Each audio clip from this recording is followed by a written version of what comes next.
এই বছর কালী পুজোয় আমরা কিন্তু ওই ঠিক পুজোর পরের দিনই বেরিয়ে পড়েছিলাম ঠাকুর দেখতে চেতলা অঞ্চলে। আর আমার সঙ্গে ছিল আমার মামুনি, ছোটো মাসিমণি আর ছোটো মাসিমণির পুচকে মেয়ে আর আমার অধিকার বাবু। বেরিয়ে পড়েছিলাম ঠাকুর দেখতে। আর চেতলা অঞ্চলে তোমরা তো জানোই দুর্গাপুজোর মতন কিন্তু প্রচুর প্রচুর কালী পুজো হয়, আর প্রচুর লোক কিন্তু সেখানেও ঠাকুর দেখতে যায়। আর এই নিয়ে আমার দ্বিতীয় বছর, যদিও বা আরও 3-4 বছর আগে আমি গেছিলাম ঠাকুর দেখতে, আর 3-4 বছর বাদে আবারও গেলাম এই বছর কালী পুজোতে ঠাকুর দেখতে।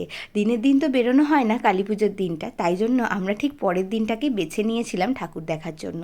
আর এখানে দেখো কত লোক ঠাকুর দেখে। এই বছর তো দুর্গাপুজোর সময় থেকেই অধিকারবাবুকে বলে রেখেছিলাম আমাকে কিন্তু কালী পুজোর সময়ও ঠাকুর দেখাতে নিয়ে যেতে হবে। তো যেরকম কথা সেরকম কাজ।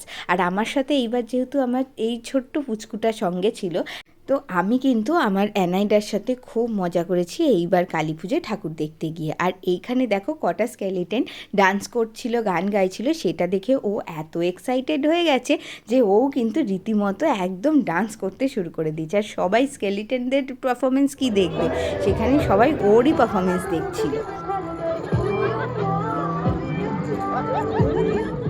অনেক নাচ গানের পর্ব কমপ্লিট করে এবার কিন্তু আমরা আরও কিছু ঠাকুর দর্শন করে নিলাম। আর তারপরে অ্যানাইডাকে একটা গ্যাস বেলুন কিনে দেওয়া হলো। সে তো মানে খুব খুশি হয়ে গেছে ওই গ্যাস বেলুনটা পেয়ে। আর তারপরে কিন্তু আমরা চলে আসলাম বাড়ির পথে।